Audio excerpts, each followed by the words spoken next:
God, turn that shit up, man.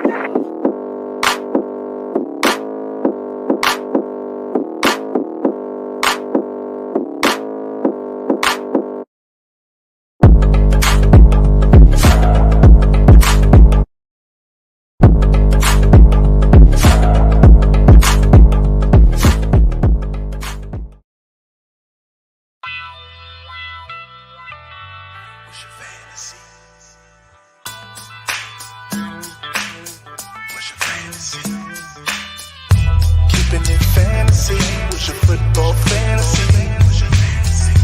Keepin' it fantasy, what's your football fantasy?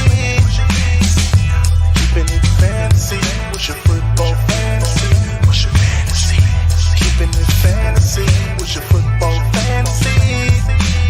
You come home after a long day, you need football in your life the TTNL way. You tap on your phone at the fantasy play. Pause, not like that before you take it the wrong way. You have an idea what players to draft. Then tap on a beer like genuine draft. Study all the players, look close at the stats. A QB first, then a top running back. First you hear cool Kennedy audio, then on your screen you see Jackle, Ivan, and Claudio. It's a take, never lies production. They keep it fantasy with Ivan's porno production. Keepin' it fantasy, what's your football fantasy? Keepin' it fantasy, what's your football fantasy? Keepin' it fantasy, what's your football fantasy? What's your fantasy? Keepin' it fantasy, it's a football fantasy.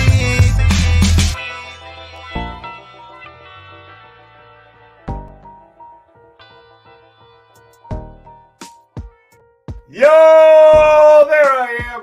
What is up? This is Claudio the Barber, and this is TTNL's Keepin' It Fantasy, baby. Week 10 is in the books, and it did not disappoint. We got a lot to talk about, of course, so let's just get to it. Let's bring in Mr. Jackal and the man, the producer extraordinaire, Ivan Vargas. What's up, bro?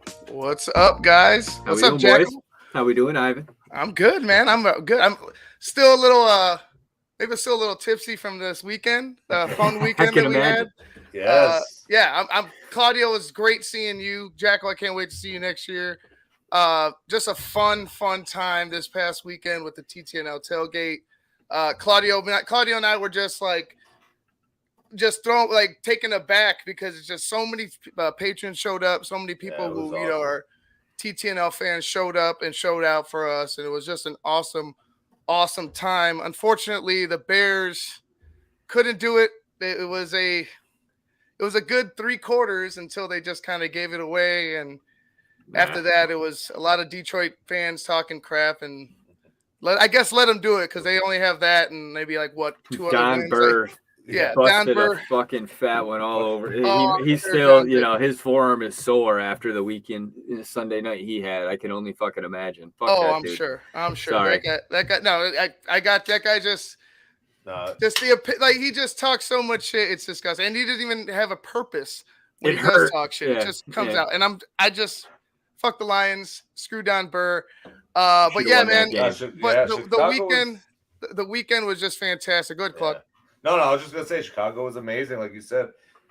Meeting all these people, meeting all these fans. I mean, going to Chicago, we got me and Ivan get these dope shirts. I like you didn't go. You didn't go, Jackal. You don't get man. No. Yours is in the mail. You're getting one. Don't worry about it. You get one.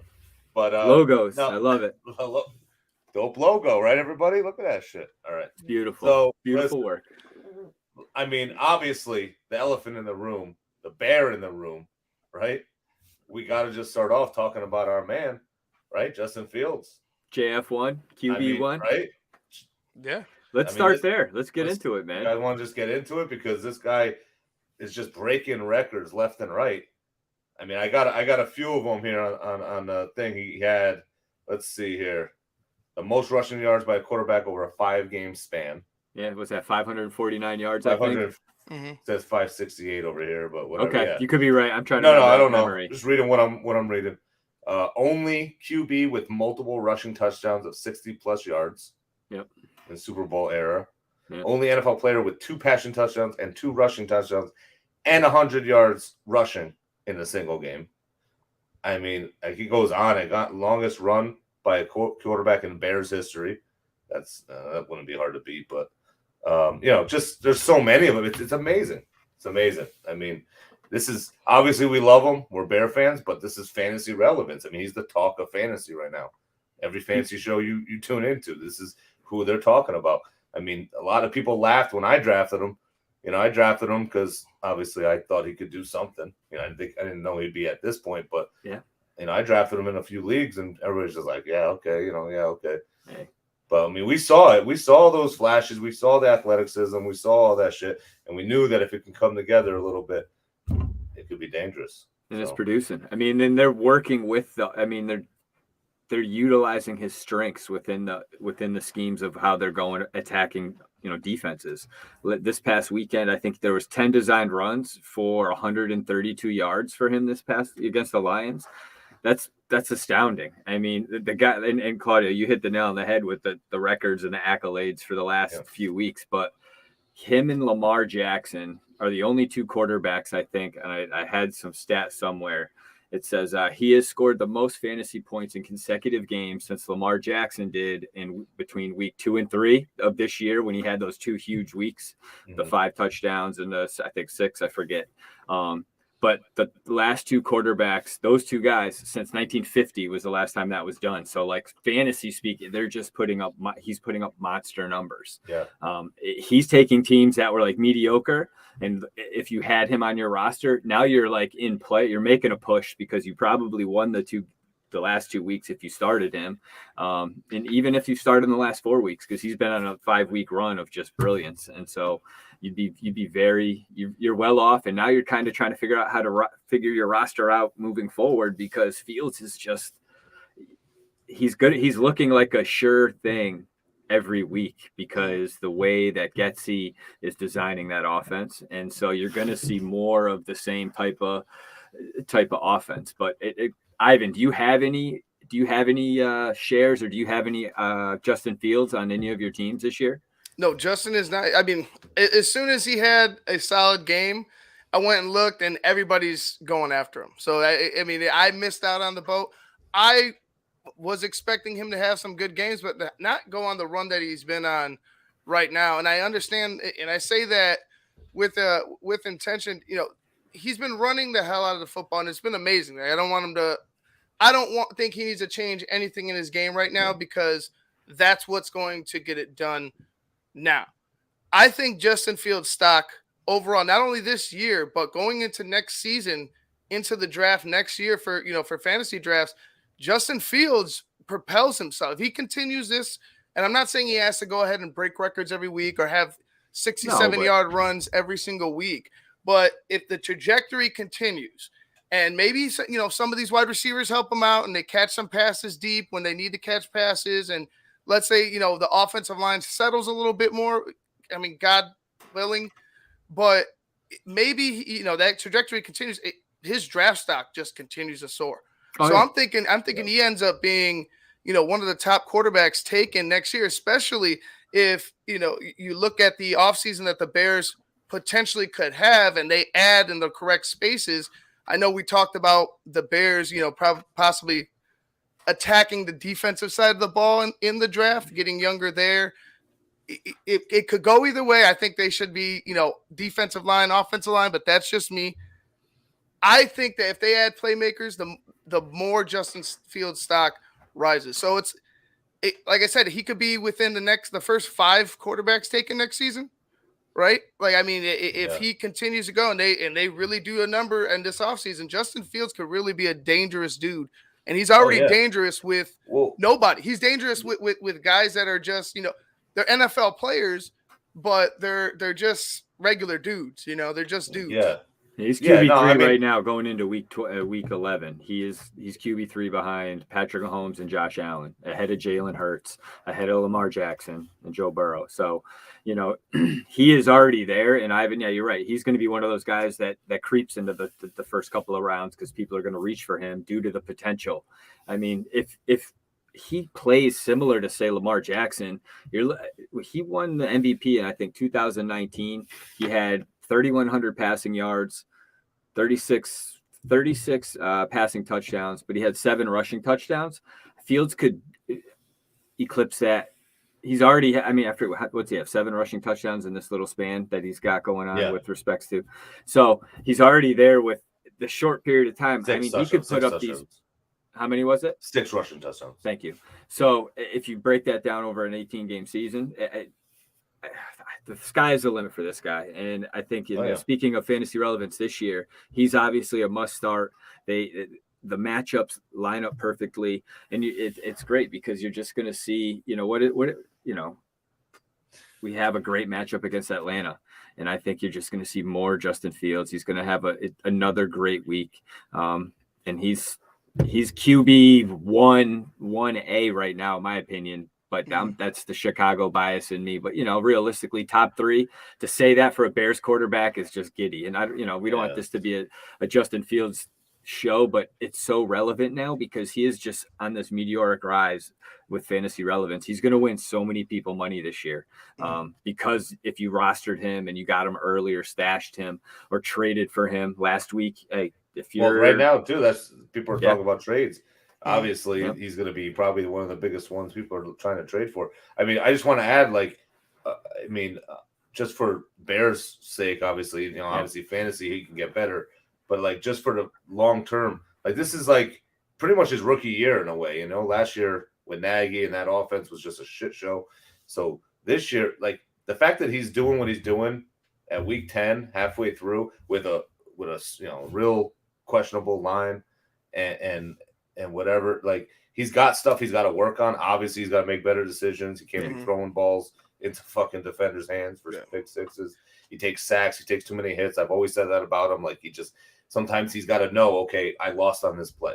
I think he just has that competitiveness that he wants to make a fucking play every fucking play. And it's listen, you got to just sometimes throw it away. Tom Brady, these quarterbacks, Russell Wilson, these guys that lasted a long time is because they knew, okay, the play's done. It's done. Let's get the ball out of there. I don't need to get a hit. So hopefully, he'll he said it in the presser too, Claude. I don't know if you saw that, but he's like, that's the last time I'll do that. I won't make that mistake again, That was great. So I mean, that's what you want to hear, right? You fuck up and you want to move forward, learn from it, and keep it moving. I have a question just, as we're talking fantasy and stats. The record, I think, right now is 1,206 rushing yards for a single season for a quarterback. Okay. That's Lamar's record when he broke Michael Vick's record in 2019 for a total season. 1,200 and what? It's 1,206. Okay, and he's got 749 right now. And he's got 749 now with 8 games to go. They got to buy in week 14. So that's 400 and pretty 60. Yeah, about 450 something. You think he breaks the record this year? Well, actually. I wanted to add something if they to that. Stink, did they rest him at the end of the year? And I'm sorry, this isn't actually fantasy related, but they're not resting him. But I would say this. I would say he's going to get close, but the quality of the defense is going to be taking a step up. Like I said, they're going to be facing playoff teams and teams that are on the bubble. As close as December, the first week of December, you're facing the playoff team. I think you have a chance to put up big numbers against Atlanta. The Jets are a good defense. So he might that might be a game where he comes kind of back down to earth. And I'm not saying, and he has a lot to work on, but numbers wise, I don't think he's going to go ahead and run all over the Jets. They have a lot of speed, everywhere. And I think what the Detroit Lions did, a lot of teams are going to start watching and looking and seeing how they kind of negated Justin Fields from running in that second half. But I would say he gets close. I don't think he breaks it close, but no cigar. Okay. Well, yeah, I think he will. I think he's going to break the record. I mean, because you think he's got 7 games, he's got to get 450 yards. You're talking that's less than 70 yards a game. He hasn't. Even if he has just one game, he could have one game with 120 yards, 150 yards. And, he doesn't need to do that every week. But no, I mean, I agree. But I don't know. That'd be unbelievable. And to see him where he is now and what we thought in week 3, fantasy speaking, he was not relevant at all. I think he came off a 4.5 game and everybody dropped him. We talked about it here. It's just oh man, and here we are now. It's a complete 180, and that is the game of football that we love. And as Bears fans, we're even more excited. you know, but if you have him, start him, play him, try to get him. He's going if you have another good quarterback and he's your backup, I mean, you can get probably a lot so more. in one of our TTNL leagues, somebody put Lamar on the block because they had Lamar and Justin, and they're trading Lamar now. I mean, that's going to happen with the Justin Fields hype. I mean, it is a Bears fantasy league, but I mean, he was probably one of the biggest studs on the week, right? Oh, no, he's the number one stud on the week. Yeah. I mean, he had a monster day, depending on your league, but he had right around 40 fantasy points. It was an amazing day for him. I'm glad you guys got to see that in person. How fast I asked Phil today when I saw him in the office. I said, when he broke away from Akuda and the guys on that run, how fast did he look? Because on TV you just and that was the biggest thing when I saw them in person was how. I mean, our angle, where we were sitting, we were able to see the play develop so good, and I saw the hole there. And then he stopped for a second. Huh? Yeah, he stopped for a second and then he just hit it. And then it was just, there was two guys, I think two guys in the immediate area, and he did the same thing against Miami. Like there was a cornerback right there, and he just makes one cut and then back up field, and the guy couldn't get anywhere near him. Like they're struggling, trying to get their feet under him, trying to reach.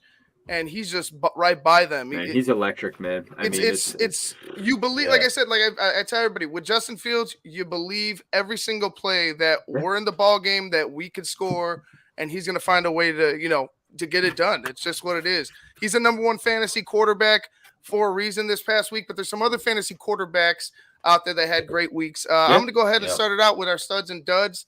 A stud of the week, I'm going to go with Tua Tagovailoa. Yeah, I had him. I felt like he was going to continue to come back down to earth, but he's projecting high. Like they said, they got him some help at left tackle, but those wide receivers of his are just horses. And it's one thing to have a Tyreek Hill, but when you add a Jalen Waddle and they could, like I said, they both can do similar things. It's a 1 and 1A. You know what I'm saying? You have two number ones on your team. It helps out a lot. But Tua Tagovailoa, number 3 overall this week's fantasy, I'll say he's a stud for the week. You guys got anybody? I mean, I'm just going to add to quarterbacks. Josh Allen had another, despite the elbow injury, he threw the ball 43 times, and he completed 67% of those passes, had a pretty good day.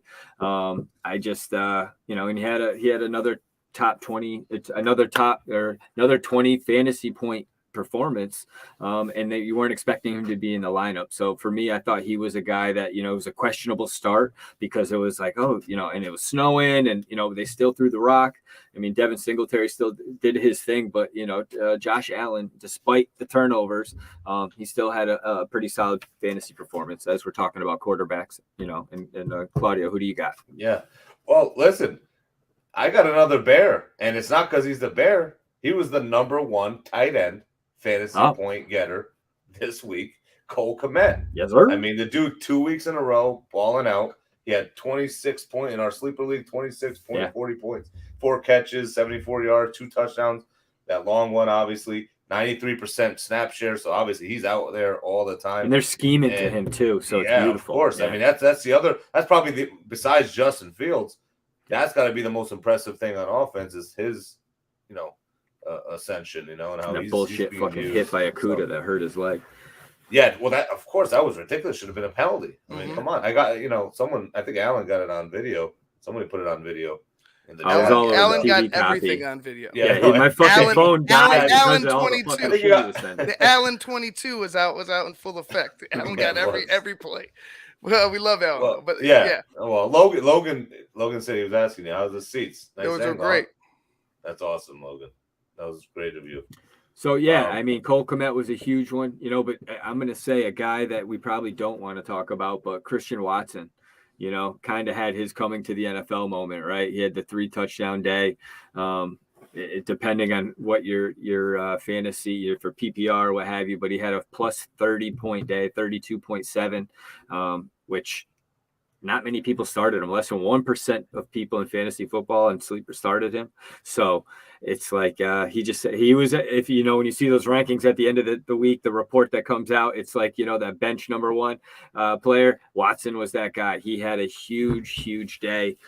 He's a guy that's available too in a lot of leagues. So he's going to be a waiver claim that you could probably go out and try to, probably spend some money, and, we'll get to him later on probably.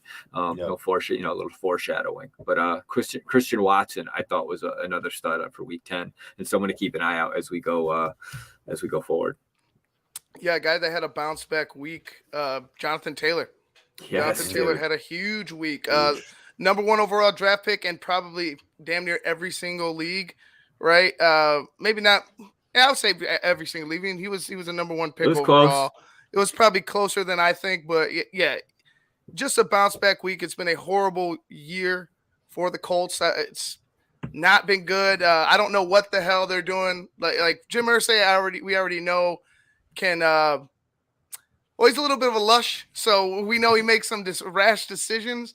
I don't know how Jeff Saturday is going to do it. I don't wish any ill will towards Jeff Saturday, but just the way that went about coaching-wise was kind of out of the ordinary. But anyway, Jonathan Taylor seemed to have benefit from the switch. He ended up having a big week, and I'm sure Colts fans are happy about that. Another guy, real quick, that I had mentioned last week. Well, one of the guys I had mentioned last week for the Green Bay Packers, fuck the Packers, but Aaron Jones had a big bounce back week with 23.6 points overall. He had 138 yards rushing.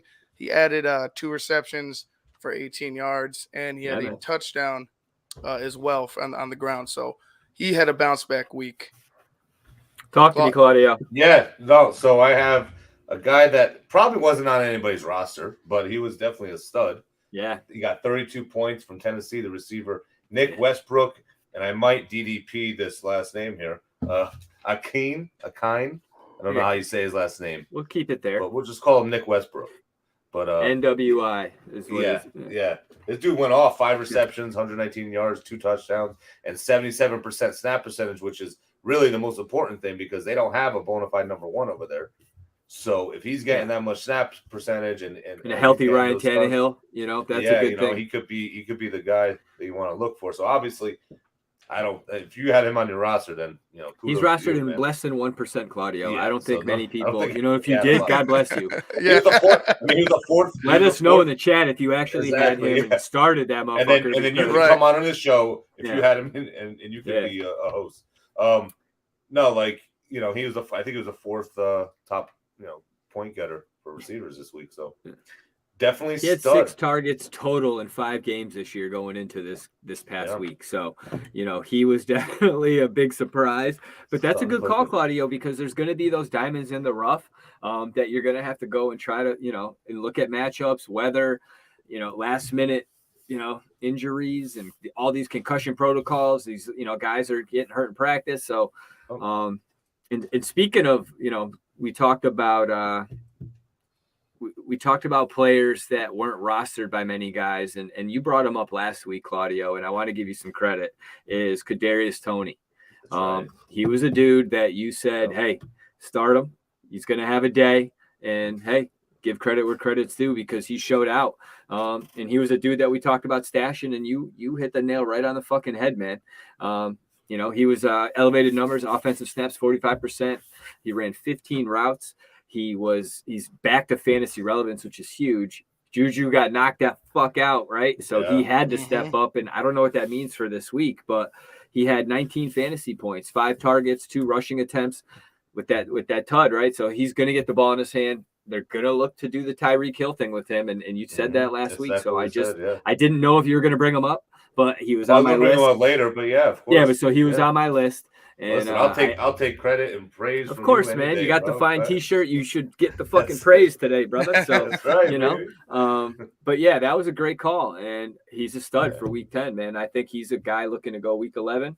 We'll talk later, and I'll leave that to you. But are there any other guys you guys want to talk about for stars down Week 10? Anybody we didn't talk about? There's a couple, but I mean, you have Devontae had a big week. Yep. He's been having consistently big weeks. Another guy. Yeah, I know. Well, God, I think Derek Carr thinks that he's probably going to be on his way out with the coach. With he's with going to drive him to the airport. Yeah. But another guy, Amon-Ra St. Brown for Detroit, had a big game. He was honestly, the guy was everywhere. He was everywhere.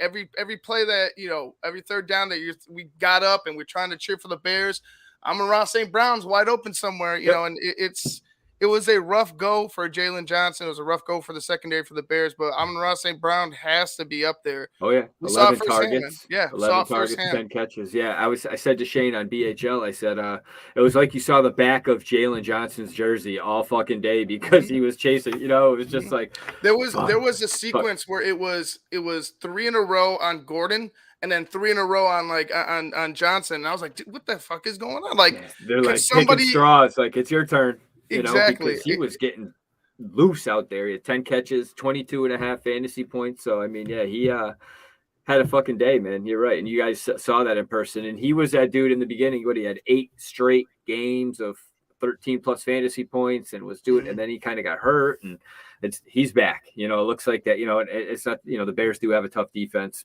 I mean, they have like a weak defense. And but he performed. And, I think the stars do what stars do.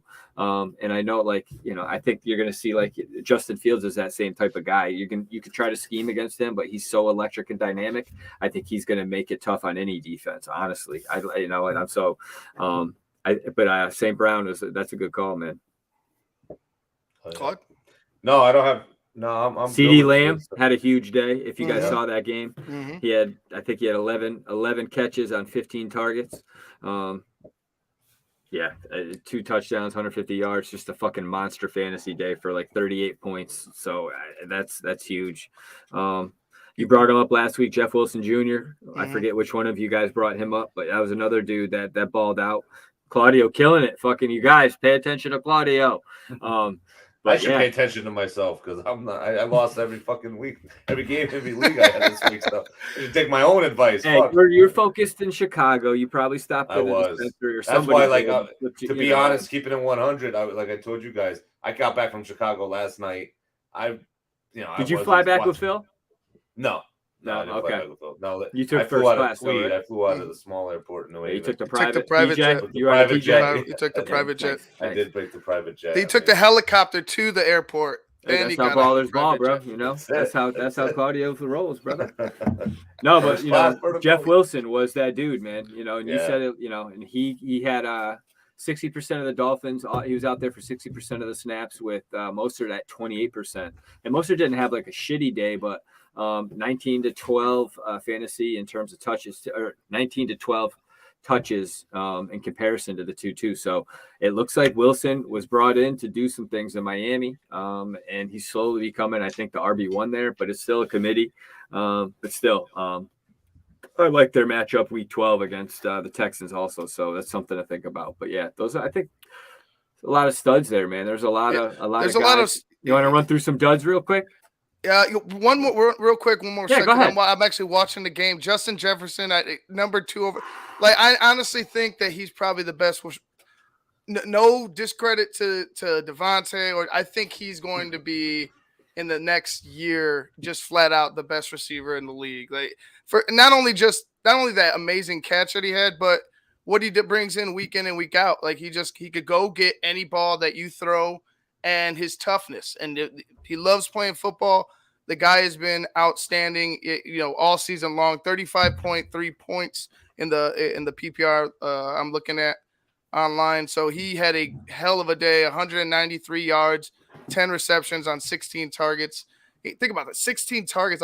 They're just trying to feed him, the football as they should. So I'm going to go ahead and give him one more quick stud. But yeah, I do want to go ahead and jump into the duds for the weekend. You guys want to start?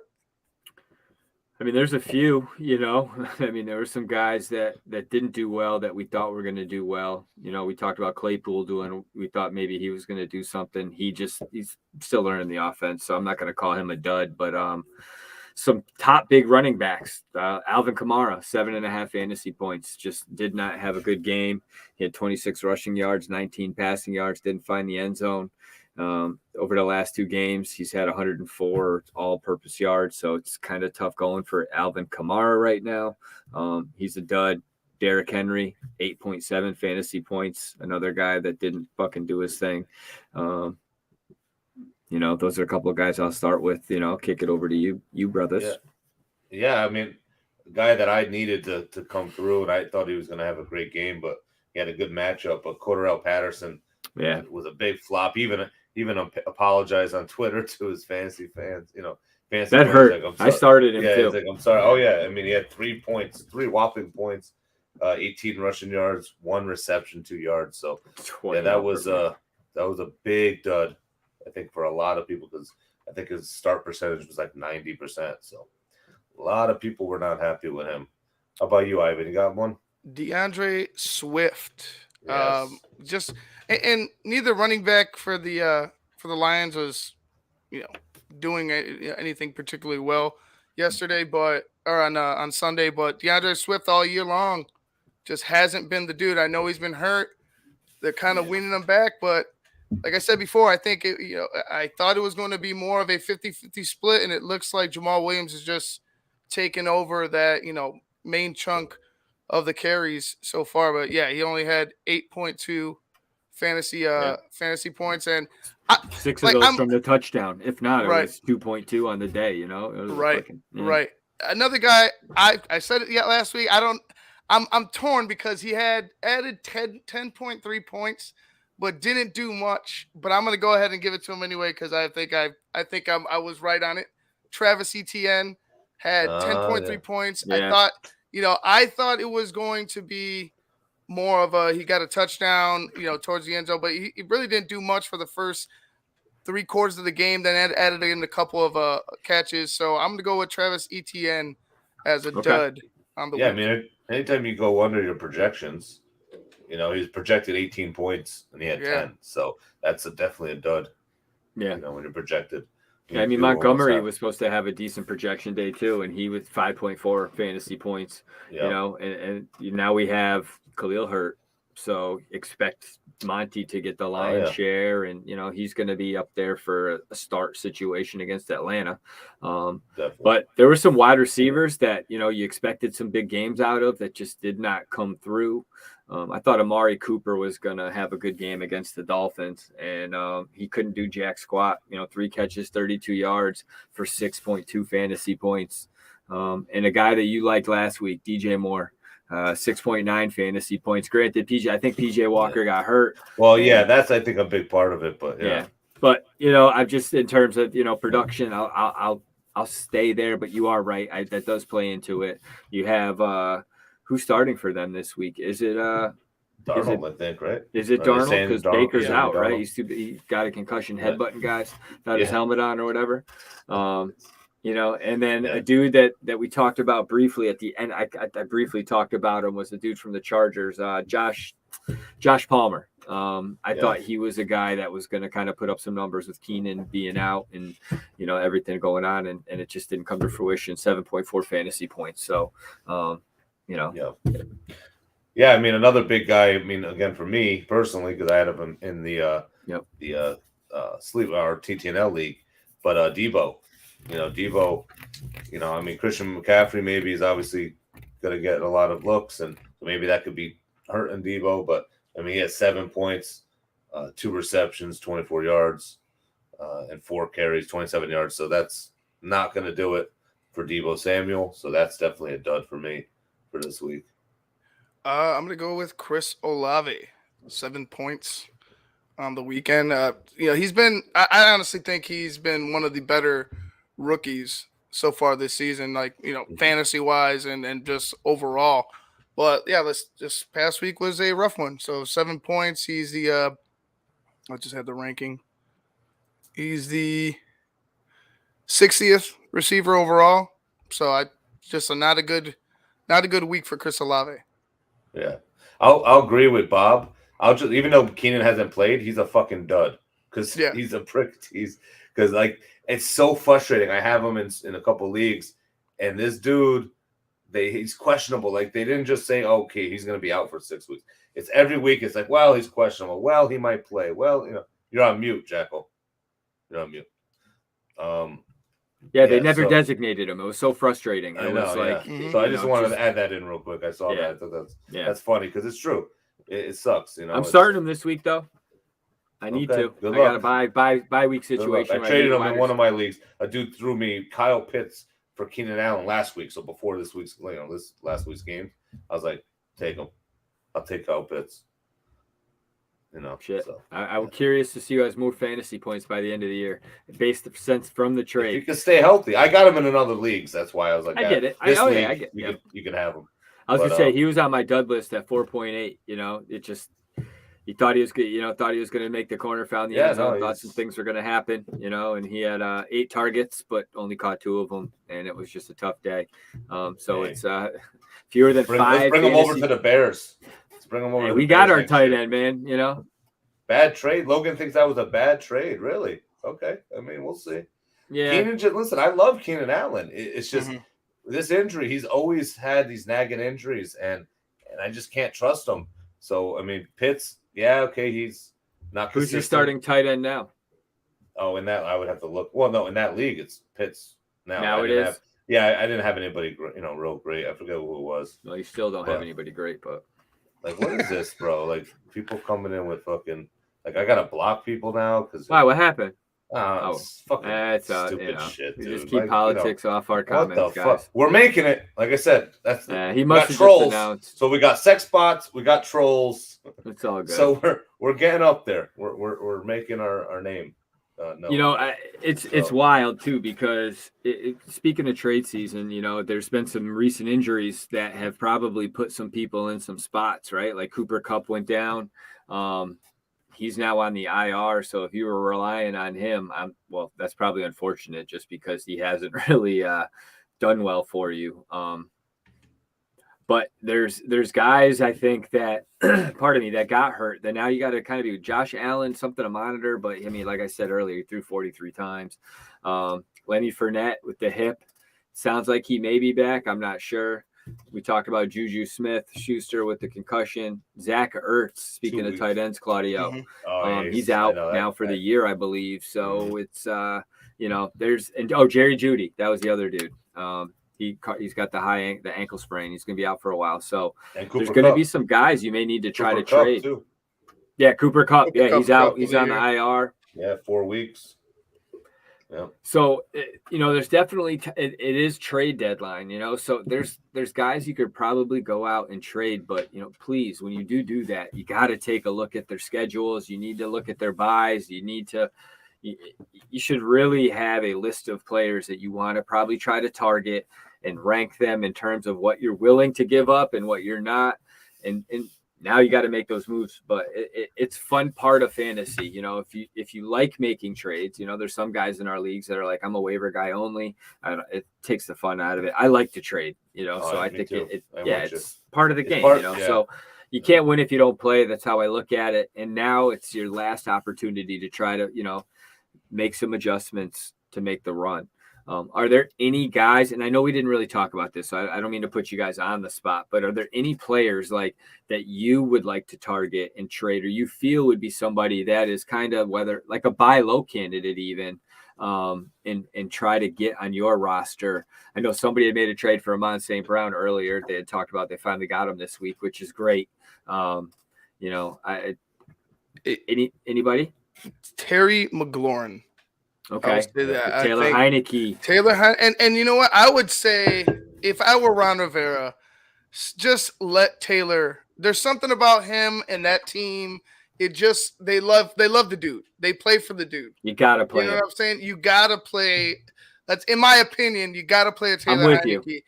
I think the receivers are benefiting from it. I think you're finding. I thought Terry McLaurin overall is just a great receiver. Yeah. But you're finding, that they're out to play. Like they're in the mix. I mean, they just beat the Philadelphia Eagles. They're in the mix in the East, regardless, or even in the wild card, regardless of, how they started. And that's all because of Taylor Heineke, not because of Carson Wentz. So yeah, I would target the receivers. If you want to go ahead and put Heineke in because you got a maybe he has a favorable matchup and you got a quarterback on a bye, fine. I wouldn't necessarily go after him, but he's able to get the ball to those wide receivers. He's able to do that. Like I said, for some reason it works for Washington and Taylor Heineke. Yeah, and he's got the moxie there. He was all blinged out on the plane. He gets that $250,000 bonus if he gets a win. And the team knows that. And he gave a great interview on McAfee today, and I thought it was pretty cool. And he's buying all the offensive linemen. He loves to buy Jordans, so he's buying all the offensive lineman Jordans after getting his bonus check. And he'd be a great guy. Speaking of Justin Fields, real quick, Week 14 bye for the Bears, so that's right before the playoffs. So you may want to look to stash a quarterback if you could get a guy off the waiver wire, or if you don't have one. Heineke may be a guy to keep an eye on, but I don't disagree with you on Terry McLaurin. He's definitely a dude. He was on my list, Ivan. So I like mine's, right there. And I could appreciate that. And I think, Claudio, you brought up a guy that I think you could probably buy low on right now because of his weak performance last Thursday, and Cordero Patterson. You may be able to try to get him right now, and he may not cost as much. They have Tyler Algieri there, and, he didn't have a great game, just like Patterson did Thursday night, shitty fantasy, what have you, unless you started a couple of the guys that did perform this past week. There were a couple fantasy stars, but I think he's a guy you may be able to go target if you need a running back. I think Patterson's a guy that may not cost you that much in terms of trade. And take a look at the rosters out there and see and that's what I like about Sleeper, is it great. It color codes everything. So when you look at all the teams, it shows you who has what, and it makes it pretty easy to target guys. So, really I think that's not a bad call there, but Claudio, is there anyone that you think we talked about it earlier, Jeff Wilson. I think I think this second half of the year, he's really going to just be the guy over there for the most part. Just in the last two games, he had 49% snap share his first week there, and then 61% or 61% the first game against Cleveland. So he's going to be used a lot. So I definitely think he's a guy that you want to try. And again, you probably won't need to give up too much for him, but he could be a guy that you might want to try to grab. Because someone definitely grabbed him off waivers, so it's like they don't have that much value, in terms of. With that passing game, defenses obviously, as we saw, as the Bears saw, you have to worry about those two receivers. So I think opens up a lot of holes. Darnell Mooney, I think he's a guy you could try to target. Mm-hmm. Mooney. Yeah, sticks. Go look, try to grab him.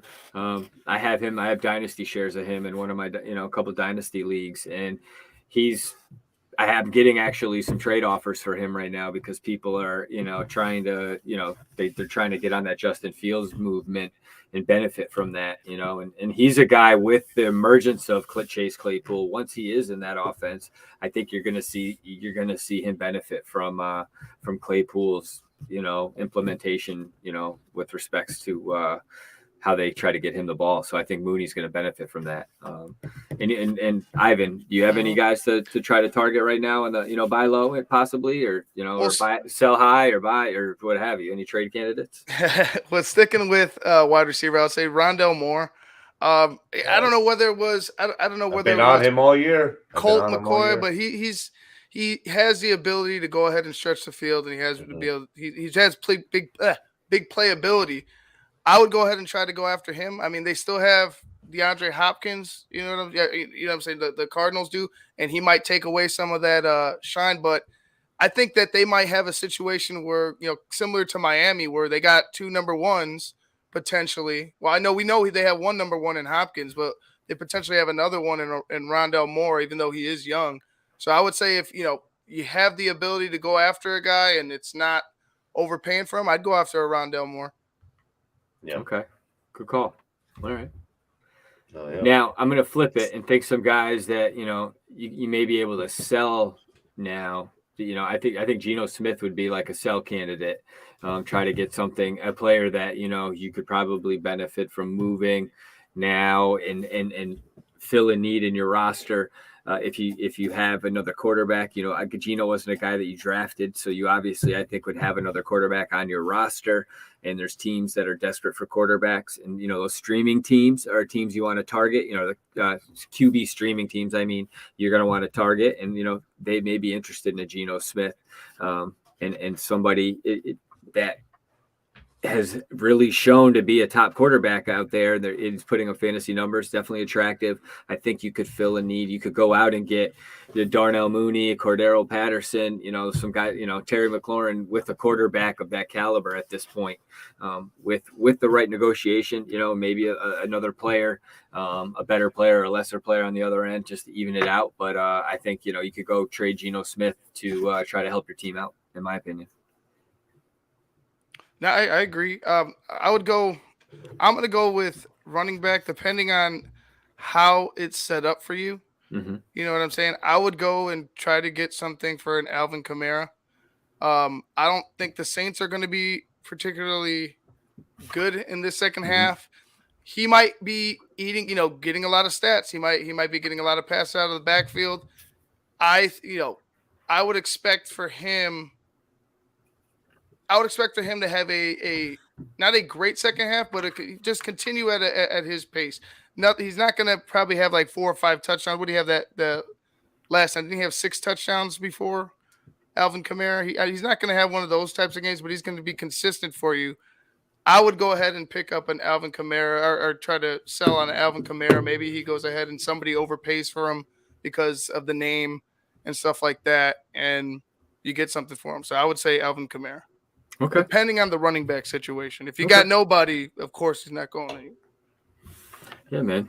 And Claudio, just one guy, that somebody I just want to you were so right. Clyde Edwards-Helaire, get rid of that dude. Not trying to trade him. I'm just saying cut his motherfucking ass. You were dead on. You were right about him. They're definitely going with the rookie there. I missed a lot, but I guess I did hit on a couple. No, yeah, man. And I'm looking at some of my notes, and I just thought, him, and I was looking at him and Eno Benjamin names are next to each other in my cut list that I had made, and obviously Eno got picked up by Houston, so you don't know what's going to happen. Well, somebody actually asked about Eno. Yeah. Bob, and I don't know yet. I talked about the other dude at the start of the year. I loved him. And he's been balling out, Dameon Pierce. Yeah. And I don't think Eno's gonna cut into him too much. I still don't know why they cut him. I don't understand as a rookie. I don't know either. There must have been something. They have like we talked about before. We had mentioned Hopkins, like trading Hopkins potentially. I think we talked about that off air. But there's issues with Arizona. They're probably 100%. Not. They're probably not all Send out in the public. Hopkins. Right, but they have issues going on in Arizona. It starts with their quarterback, I believe. But 100%. Ivan, I'm with you. Just that they were projected the way that they started out last season, and the way it ended, and then the way things are happening now. This team might just get blown up. Yeah, they're going to fire the coach. They're going to be stuck with Kyler. They're going to get rid of Murray. Mm-hmm. They're going to have Rondell. They'll have Marquise Brown, and they will have James Conner, who they gave the contract to.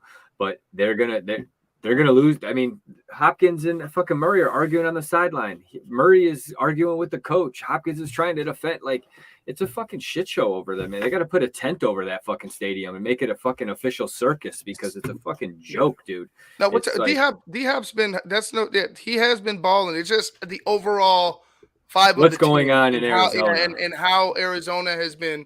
It's playing that as meme a whole, with the fire all around with the guy sitting at the table, like everything's fine, and it's like, no, man, motherfucker, this shit is going burning down, man. They're gonna get rid of the coach. It's just they're not winning. Yeah. They're spending all that money.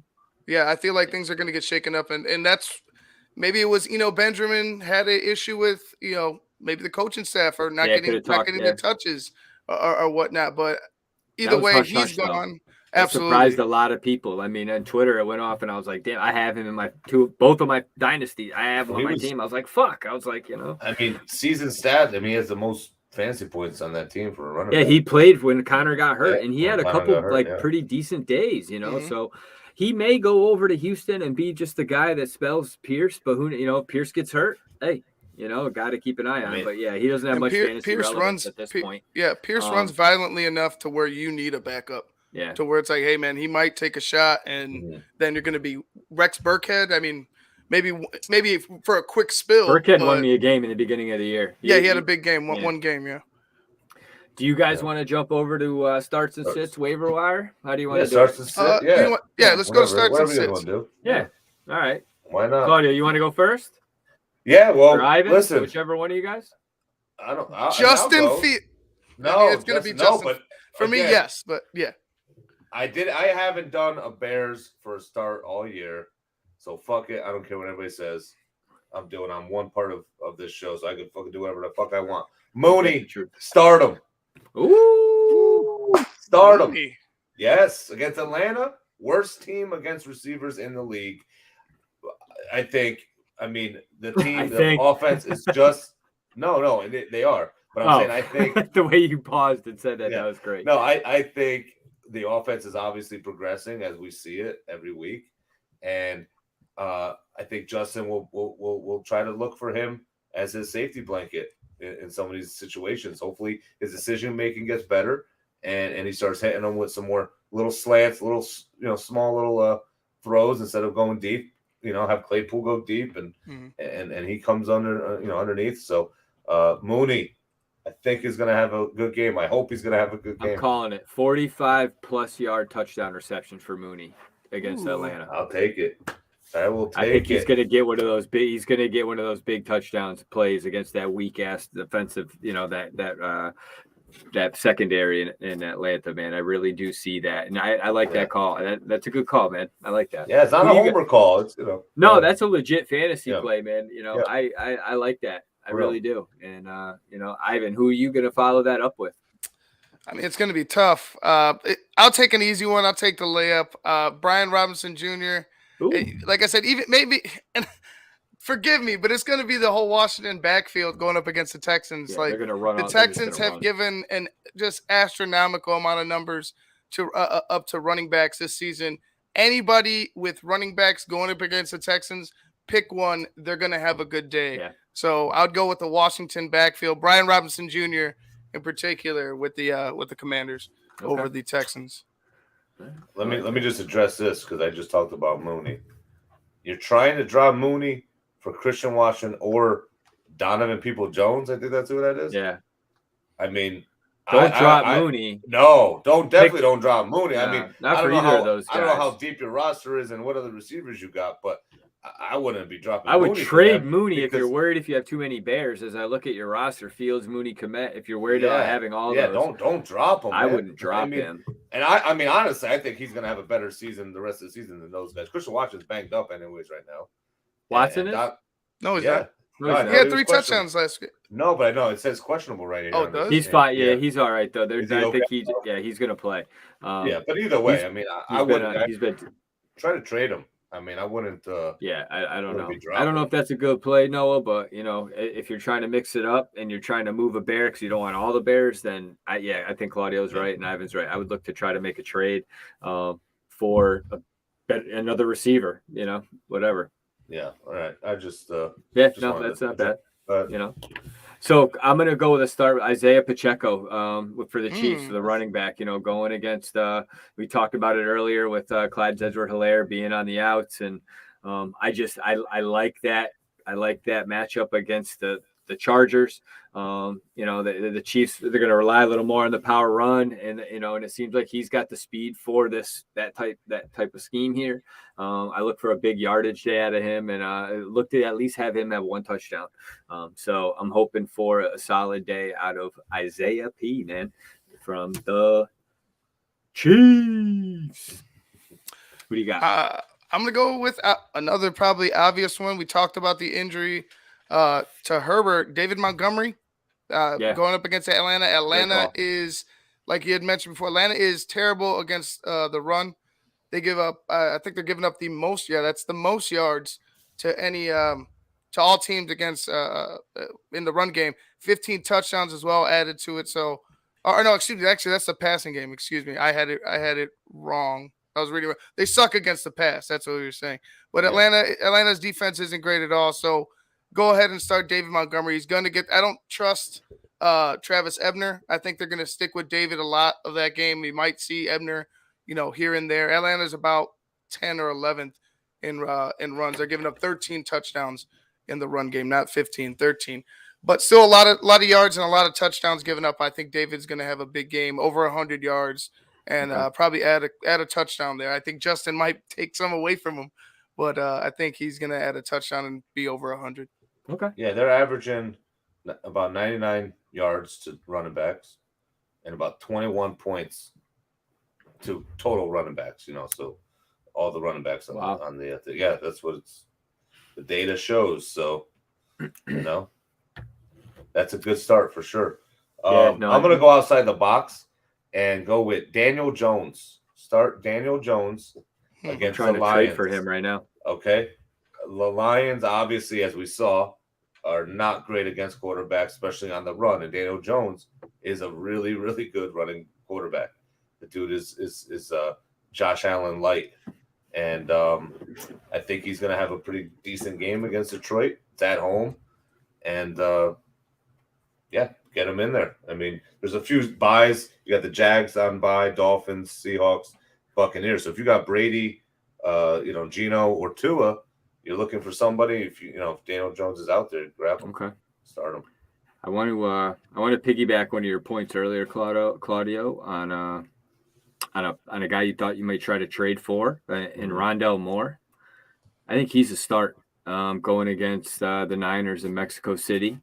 That the Niners struggle with the quick slot type of receiver. I think he's a guy that's going to deliver here. I think Rondell Moore could have a big day. He should have even a bigger day with Ertz going out also. So I look at Rondell Moore as being a must start. As we did shit on the Cardinals, I do see the one fantasy. No, I shouldn't say that because Hopkins could have a big day too, but I see Rondell Moore being a guy that you could start with confidence this week against the Niners with the, kind of somewhat of a depleted receiving core if you have by any chance due to injury or just bye weeks. I don't even think we talked about the bye weeks this week. There's 4 teams. I just the Buccaneers. Did you? Yeah, it's Jaguars, Seattle, Jaguars, Dolphins, Seahawks, Bucks. Yep. Gotcha. Yep. Sorry, my bad. It's all right. Well, I'm going to go ahead and stick with that game, Jackal, and actually, I'm going to start Brandon Ayuk. Okay. I think with the Nice. Cardinals are not good in the passing game. They're they're I think giving up the third most yards to the quarterbacks. They're giving up 17 touchdowns overall in the air. So I'm going to go with Brandon Ayuk. Jimmy G gets a touchdown. Brandon Ayuk gets a touchdown. That's probably going to be it for him. But I think he's going to add, at least, let's say if I'm going to guess, I'll say 7 receptions, 75 yards, and a touchdown. Okay. Nice. Yeah, Ayuk's in the top 15. He's like wide receiver 14 on the week too. So he's a guy that you're right, Ivan. I think he's a guy you can expect some quality production from. Anybody else? You got any other starts? Now you guys want to go on to sits and we could do quick sits. Moving a along. couple of sits. Yeah, absolutely, man. Why don't we each give a sit? It's already 11 o'clock. We're doing good. Yeah, hour in. Yeah. It's awesome. Ivan, why don't you give us a sit to start? I'm gonna go ahead and say I'm going to sit Daniel Jones. Okay. I'm going to sit Daniel Jones. You're going against me. Against Claudio. Go against Claudio. Oh, shit. All right. Well, the Lions have been on a roll. Believe it or not, the Lions have been on a roll. They gave up a lot of points. The defense is struggling. 2 games in a row. But they've won, what is it, 2 games in a row or 3 games in a row? Daniel Jones is Wk.10 going into this week. Yeah, I think Daniel Jones throws a pick here. I don't think he throws a pick 6, but I think he throws a pick. And I think they hold them underneath 200 yards passing. Hey, man, listen. You were wrong about Diggs. You'll be wrong about this, but it's all right. I love it. I love that you fucking push it. You push. You get your. I think those Lions are riding high, man. Right. Look, the Giants are having a great year. So is Daniel Jones. I think he's going to end up being their guy. Just like I said, you got to take a shot. Shoot the shot. Shoot the Hey, you shot. can't win if you don't play, Ivan. That's the Right. name of the game, right? Exactly. Well, I'm going to go to the same game, but on the other side, DeAndre Swift. You mentioned him as a dud. I think, the Giants defense is actually very good against the running backs. There's like 7th against them. And, we bottled them up. The Bears and the Bears have a not very good against the run. So we bottled them up. Jamal Williams is getting more snap percentage than him, more touches. So I would sit him. I think they might bottle them up. And then my other sits as a twofer is just the whole Jets backfield against the Pats. Just both Carter and Robinson. I think that game is just going to be probably a low scoring game. So probably not going to be a lot of points anyways. And yeah, they're going to try to make Zach Wilson beat him probably. Mm-hmm. Yeah. That's a good call. I'm going to go ahead and jump to that Titans, the Thursday night Titans-Packers game. I'm going to sit Aaron Jones. I think Aaron Jones is going to have a tough day. I think even A.J. Dillon, I don't think A.J. Dillon's going to do too much with that two-headed backfield that they have. So I would say I'm going to sit Aaron Jones against a tough Tennessee run defense. Okay. I'm gonna sit Kirk Cousins against Dallas. Don't take the Aaron Rodgers game as a precursor to Kirk Cousins playing at home against Dallas. I just see Kirk didn't really play all that well against Buffalo, and now he's going against I think a pretty good defense here with Dallas. Great, and we did see what Justin Fields was able to do on the ground against them, as well as in the air. But I just think Kirk Cousins, outside of Justin Jefferson's bailing him out, did not perform all that well. So I'm going to say sit Kirk Cousins against Dallas this week. I'll give you one more sit on. I'm going to give you a running back, Keenan Allen against Buffalo. I think he's a guy that people see the projections in fantasy apps and they get all excited because it's like a double-digit fantasy point production. He wanted out, didn't get traded, and since then he just hasn't played well. I think it's just writing on the wall for him in Cleveland, and I would sit him against Buffalo. And now he is just kind of like he's just not an afterthought, but a complimentary piece to Nick Chubb. And so I look at Kareem Hunt being somebody to sit right now. This week, anyway. Sense. It's going to be the Bills have a tough run defense as well, so it's going to be. You said Keenan Allen first. Did I really? So, yeah, you said Keenan Allen. He meant Bob. He meant Kareem Hunt. He did too many edibles. Holy shit! Did I really say that? Yeah, you said running back Keenan Allen. Running back Kareem Hunt. There you go. Wow. All right, Bob. We cleared that up for you. You got it, Bob. All right. Logan wants you to drop Hunt. I wouldn't disagree. DeAndre Hopkins is on the Texans, right, Claudio? Yeah, it's all right, man. It's all right. Wow. Thank you, Chris. Oh, dude, another thing in Chicago that you would probably need and appreciate is we went to Larison's house. He's got a library that actually has books. Looks real just books. like the back. I got real books, bro. They had some fucking, and he was giving them away. He was like, "Here, just take a book. Take a book." What can I say? Players fuck up, guys. We missed you. We missed you there, Jackal. I missed you guys too. I didn't even get a fucking T-shirt. I had to make my own. So that's how it goes. Oh, it's in the mail. Don't worry. You'll have. I know. I got just like the sweatshirts Phil would give me. Yeah. So let's see here. For another sit. Who do you guys got? Let's go back to sits real quick. I can't believe I said Keenan Allen. Holy shit. Wow. Some good ass shit. Some good ass shit. Well, I guess dead air. I guess I'll go with give me one. I don't know. Someone was, all right, I'm gonna give you one if you don't have it. Amari Cooper and DPJ. Playing against Buffalo. I think they're just I just think they're bad starts, especially with what's going on in Cleveland.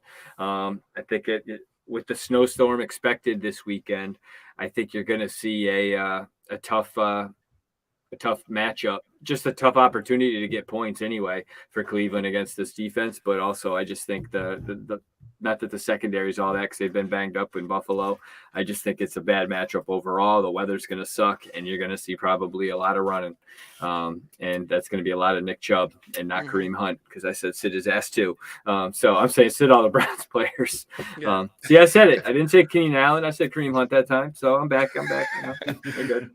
So speaking of the Chargers, I'm actually going to sit Keenan Allen's quarterback, Justin Herbert.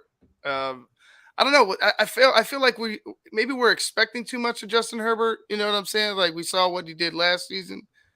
I just don't know what it is. He's not putting up the gaudy numbers. He's consistent, but it's not like you're putting up a 30-point game or a 4-touchdown game. Or it's been very hit or miss with Justin Herbert.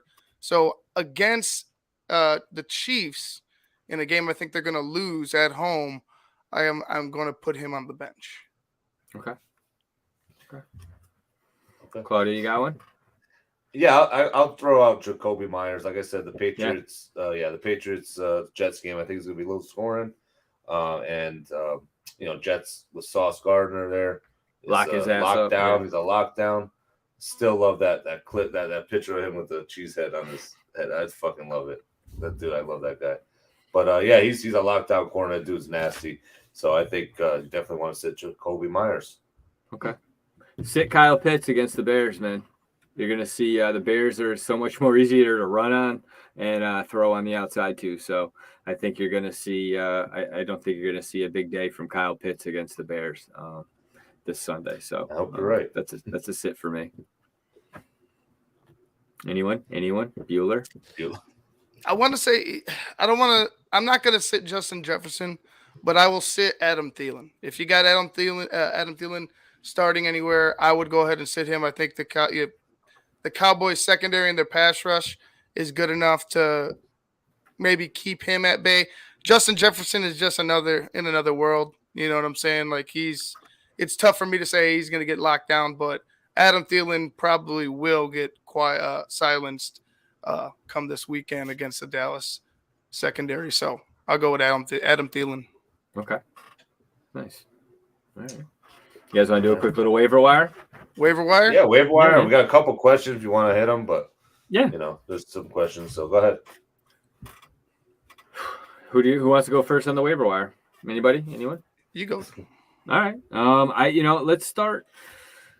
We talked about him last week. Rachaad White had another big week. The rookie out of Arizona State is doing his thing. He was a guy we talked about getting last week, but he's still only rostered in less than 50% of leagues. He's a guy that he has a bye, obviously, so I think teams are going to be a little leery about guys in your league are probably a little leery about picking him up because they're looking for immediate help. So I think if he is there, he's a guy you probably could you could try to grab, maybe if not sneak him because he is, like I said, rostered in less than, almost 50% of the league. So he has popularity with respects to, there's production there and teams see that. But yeah, jump on the train now before it's too late. But I think he's a guy in the waiver wire that you could grab a buy. Then he's got Cleveland, and then he's got New Orleans for the next 3 weeks. So I just think you're going to see that, especially with the Lenny Fournette injury. And you just you don't know what's going to happen from there. But go out and try to grab Rachaad White. There you go. Yeah, for sure. With Darren Waller's on the IR, so he's out 4 weeks. This guy came in, Foster Moreau, and he had 13 points last week. He's got 4 straight games with 96% snap percentage, which is, he's in there. I mean, he was just blocking, but he's in there. But he could be a solid tight end to pick up. Tight ends we've been saying it all year. It's so hard to get a solid tight end. And, I think that could be somebody you might want to target. I definitely agree. I think tight ends.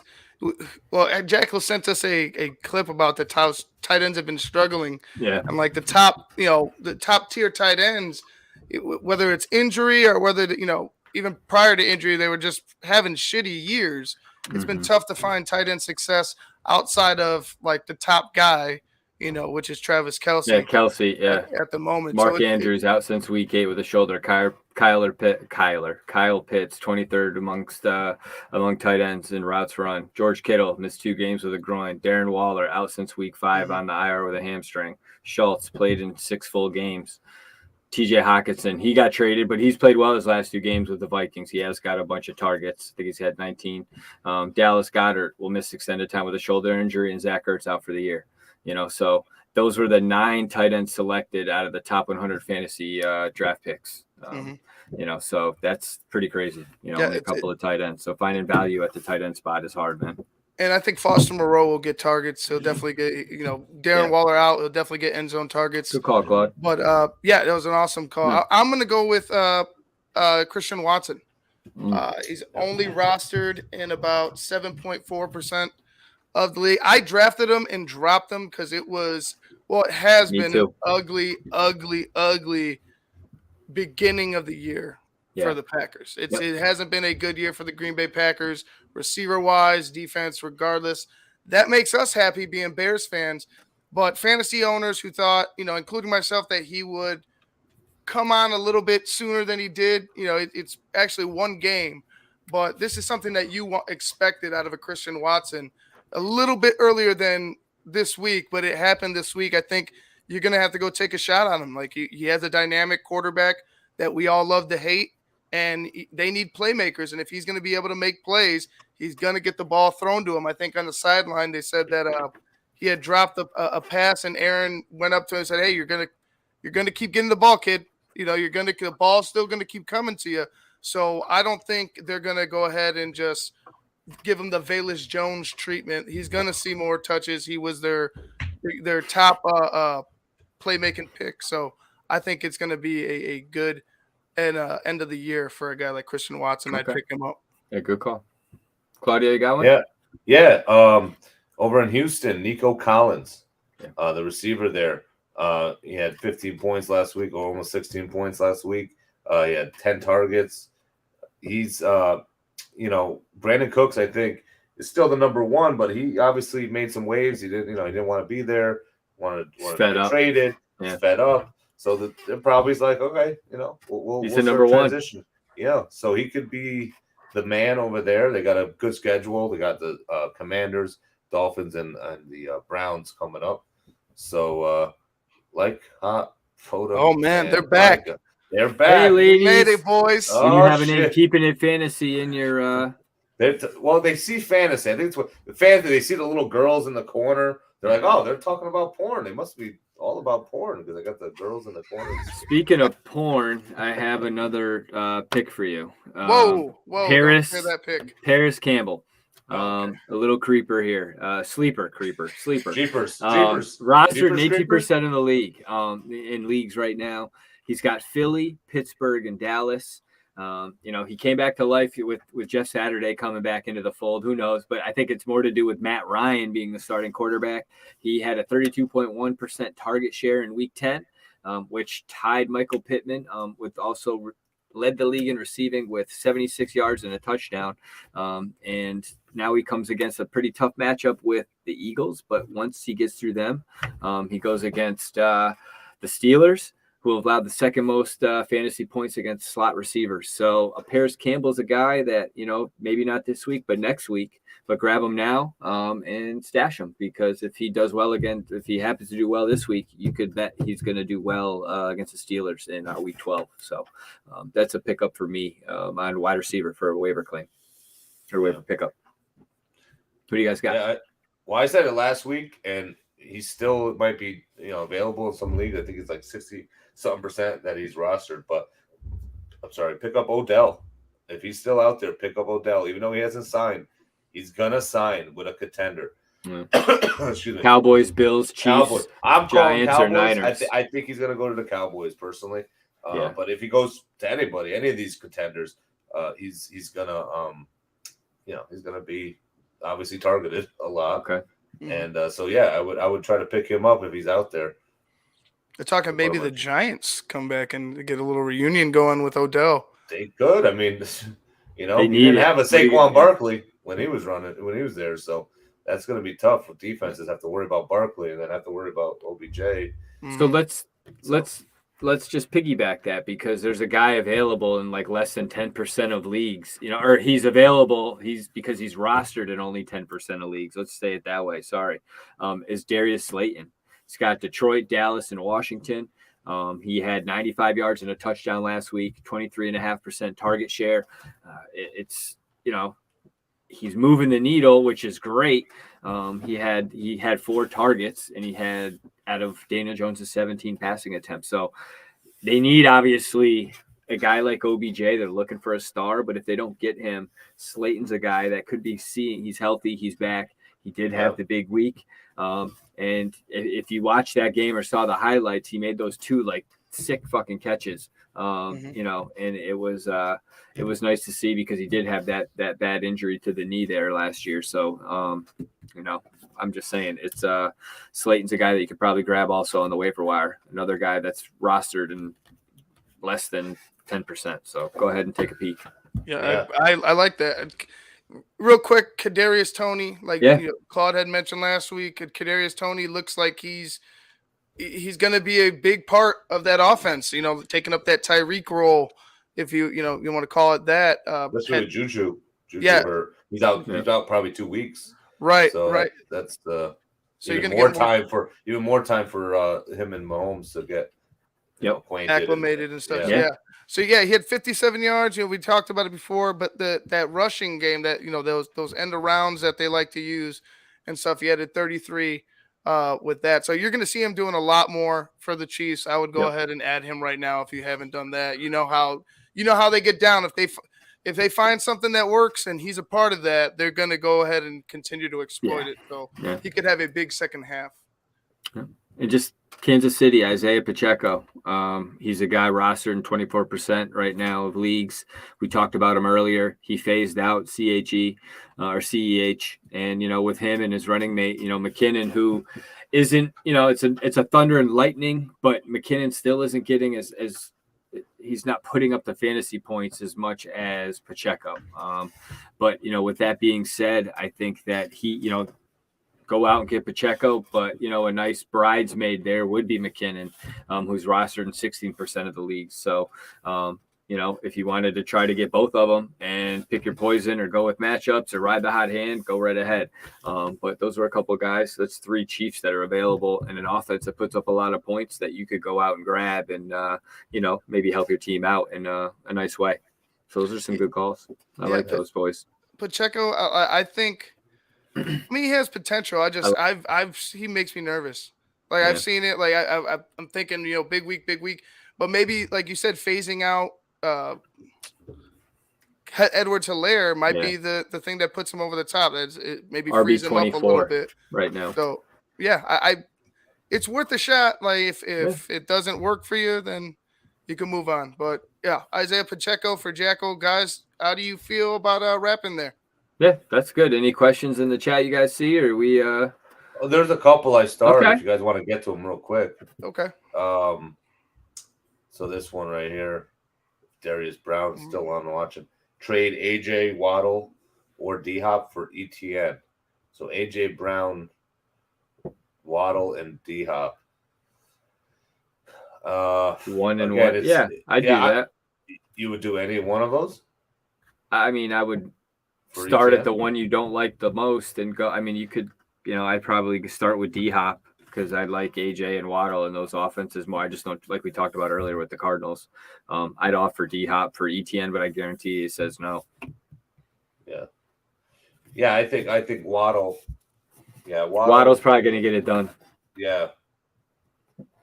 What about you, Ivan? No, I'm there. I want to trade D-Hop, but he's just too talented. Waddle, being that second guy, well, he's not the second guy. He's like a 1A, like I said, but he's like the least. Yeah, he's my least favorite out of those 3. So I'm going to go with Waddle as well. He's starting to, take a leap. They're starting to really get connected there, and AJ even after the loss, to Washington, I think that they're really going to start rolling soon. But Waddle for me. All you guys consent, Yeah. Yeah. All right. Yeah, I think that's it. All right, boys. Yeah, it's you guys are in jet lag and you're tired, and Claudio's got jet lag from all the champagne on Yeah, I went You know, all the champagne on that first class on that flight. private jet. Hell yeah, man. Tough, man. Caviar with fluff. You're fucking loving it. It was great. Man, you know, like I said, thank you guys again. Everybody who came out to the tailgate. It was such an amazing time. We were blown away by how many people showed up. Such a great output. Thanks to Fat, you know, First and 10 tailgating. They were awesome as well. Here, Mysterio and all them. There was just a great time.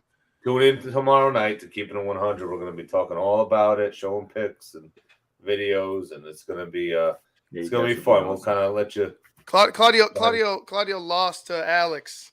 No, I won. No, I thought Alex won. Alan lost. Oh, Alan lost. I'm the Alan lost. Tower. Claudio's the winner. Claudio's a champion. Yeah, Claudio's a champion. There's a not nice photo though of me, which I can't wait to have you superimposed with like a dildo going into your fucking mouth. I got dribble coming down. Ah, dude, it's ripe for photo editing. Believe me. No, but the picture, we'll see. The people in the back are great. I already have it. Oh, there's a dude behind in the background. Like, I got it all. Photo. Anyway, boys, I appreciate you guys doing the show tonight. It was great talking fantasy, man. It was, week 10 is, here we are with week 11, and it's just fucking nuts, dude. It's been a fun year so far, but tonight was a fun show. I hope you guys that were listening enjoyed it. It's been great. Yeah. Hell yeah. Guys, we're going to go ahead and get out of here. Make sure you like, share, and subscribe to the Tape Never Lies Network. If you want to become a patron and get more TTNL content, breakdowns from DDP, Eric Kramer's QB School, you got pop-up shows, you got BHL Halftime. Yeah. You have so much more stuff that we offer. Got a new show, right? Story Time with Jackle. That Story Time with Jackle is going to be the new show. Pick a book and let's do it. Pick a book and I'll start reading it. Patrons are gonna call in and pick a book for Jackal to read. This one says Green Bay sucks, just so you guys know. Yeah. You can't see it, but right up here. We'll start with that one. Green Bay sucks. Conrad wrote that on there, so I love him. Nice, but like I said, guys, go to the website tapeneverlies.com. Become a patron. Awesome show, fellas. Awesome show. Glad to be back with you guys again. We had a good one. Jackal, I can't wait to see you next year. Absolutely. Claude, love seeing you. Awesome. Love being here with everybody. And for that, this has been Keepin It Fantasy, guys. Take care, everybody. What's your fantasy? What's your fantasy? Keepin' it fantasy. What's your football fantasy?